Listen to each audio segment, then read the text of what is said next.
I want to kind of go through the rest of it, give our thoughts on how they performed, and share from there. So let's start with Seattle. Talk to me about what you thought about Seattle's performance in the tournament. I mean, results wise, this is exactly what I think everybody expected, right? Like they're in the group of death.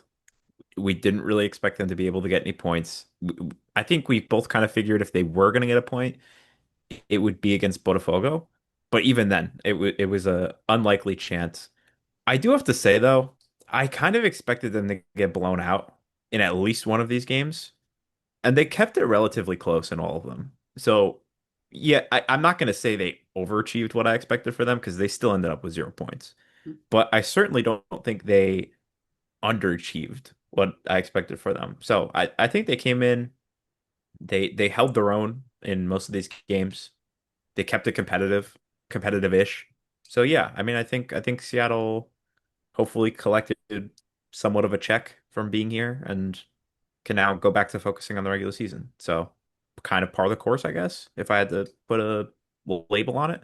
Yeah, well, and I think you started off really well there where you were talking about there are two sides of the coin to look at this, right? It's the results side and the performance side.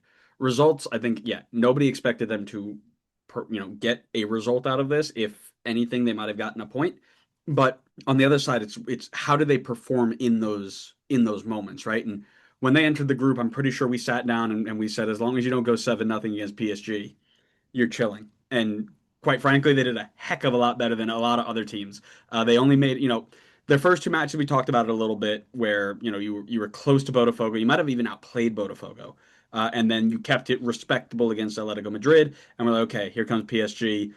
Man, keep it within five, and life's good, right? And they left that game with a 2-0 loss, right? Which is better than Atletico Madrid, Inter Miami, Inter Milan, and Real Madrid. And honestly, you could probably argue that it was better than Bayern as well because Bayern conceded with a man down or a man up, right? So, no, they didn't win any games, but they nabbed 2 goals, which I think is way more than anybody expected. I didn't expect them to score once. I thought it would just be complete defense for 270 minutes.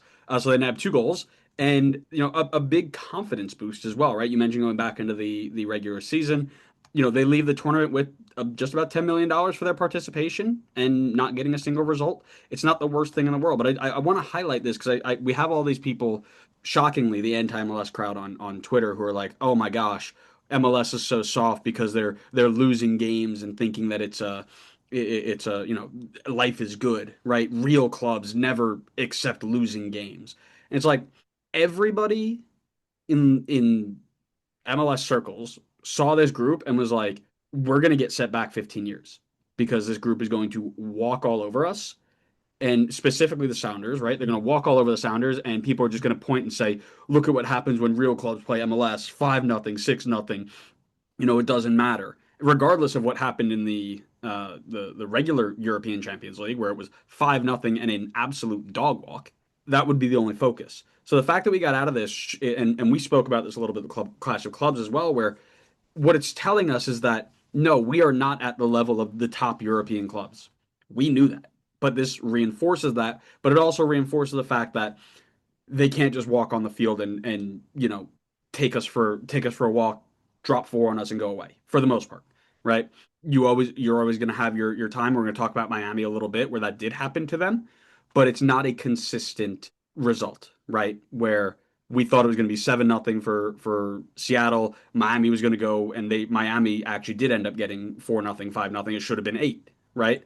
But there are levels where it's not just a constant, we don't need to worry about it anymore, which I think is important in a league like ours where we don't get this exposure as much to value those experiences, right? Well, you know who did exactly what we were fearing was Auckland City, right? Like they played the second game of the entire tournament and got absolutely walked by Bayern, Mm-hmm. and it became a huge discussion point. I remember seeing plenty of people talking about it, and I just imagine like Auckland can kind of get away with it because they're coming from such a small market, and they really weren't expected to like do anything, like even to a lower extent than any of the MLS sides. But if a Seattle comes out and does same results as like Auckland has done, it would have been absolutely like it would have been as you said, it would have set us back years if that happened. Yeah. So Well, You know, and honestly, rightfully so if we perform the way Auckland did, because Auckland are a bunch of semi-pros. We should have, right? yes. But the issue is the narrative is that people expect that, right? People expect it to be 6-7 because they rate us so far away, right? And the reality is that it's not. Now, anybody on any day can win, lose, or draw, which is why we've been saying for a while now we can't just take one-off games or a handful of games and say, yeah, MLS is clear of this league, that league, this league, that league because we beat them in 2 games in the Club World Cup. It doesn't work that way.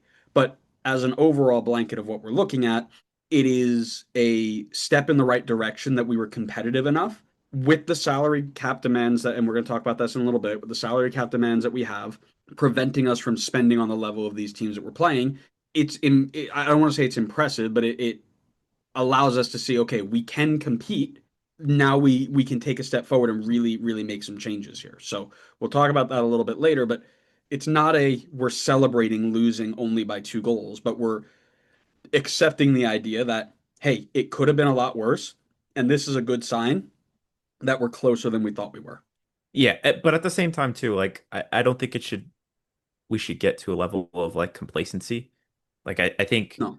correct me if I'm wrong, I think this tournament, like at this size, is going to be every 4 years, I believe. Yes, that's the plan for now.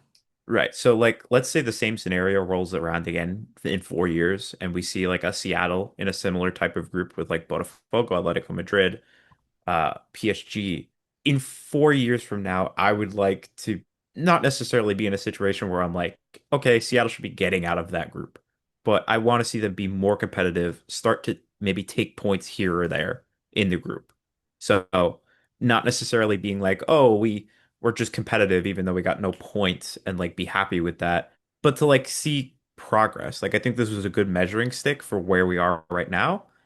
And now we can go and work towards improving and not just being comfortable with, okay, we may not win games, but we're going to be competitive on the field with these big European teams. Hmm. Yeah, and that's exactly it, right? We have to be in a spot where we accept that and need to know that there's growth associated with it. And this goes back to something we've talked about a ton, where a lot of the people who are anti-MLS are the same people who don't want to be there when it grows. They want to be there after it's grown, right? And say, yeah, look, I'm a fan of the biggest team in America now because they've gone through the 30 years of growing and now they're beating all these big teams and this is my team now. Nobody wants to be there when they're putting the groundwork down. They just want to complain about it. So let's just accept that we have still a lot of work to do, but it is the work that we're doing is paying off just in small increments, I think is the way I would see that, right?